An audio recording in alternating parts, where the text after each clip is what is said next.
इंदिरा गांधी जब प्रधानमंत्री बनी थी तब अपने कार्यकाल में उन्होंने कई ऐसे काम किए थे जिसे लेकर उन्हें तानाशाह कहा जाता था और तानाशाही के कई काम किए थे। और आज के दौर में विपक्ष जो है वो मोदी को तानाशाह कहता है। तो तानाशाहों की कहानी बहुत सारी है, लेकिन इंदिरा गांधी को लेकर तानाशाही की कई सारी कहानियां हैं। कांग्रेस के ही एक नेता थे बाबू जगजीवन राम, जो कांग्रेस में ही थे लेकिन कांग्रेस की नीतियों के खिलाफ थे।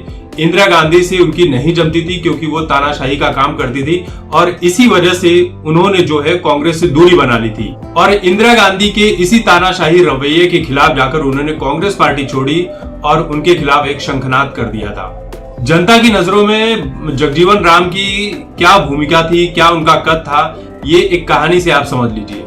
जो एक मशहूर पत्रकार हैं कुमी कपूर, उनकी एक पुस्तक है द इमरजेंसी पर्सनल हिस्ट्री। इस किताब में उन्होंने कई बातें लिखी है।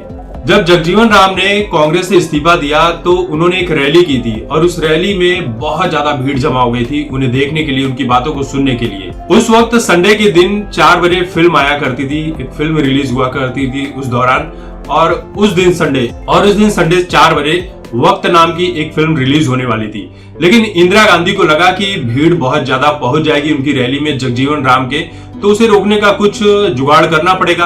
तो वक्त फिल्म को हटाकर एंड टाइम पर बॉबी फिल्म को लगा दिया गया, क्योंकि बॉबी फिल्म जो थी उस वक्त के युवाओं में बहुत ज्यादा इस फिल्म को लेकर क्रेज था।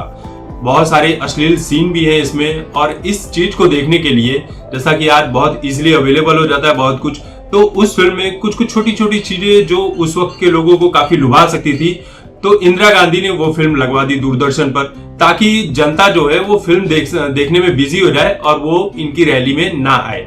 लेकिन हुआ ठीक उल्टा।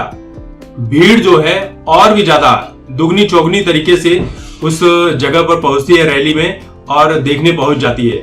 जो लोग बसों से आए थे, इंदिरा गांधी की सरकार ने उस वक्त क्या किया था कि उनकी भीड़ जो बसों की थी वो 1-2 किलोमीटर दूर ही रुकवा दिया था। लेकिन उसके बावजूद लोग 1-1, 2-2 किलोमीटर तक पैदल चलकर रामलीला मैदान पहुंचे और उस भीड़ का, उस रैली का हिस्सा बने और वो बहुत ही ज्यादा रैली जो है सक्सेसफुल रही थी।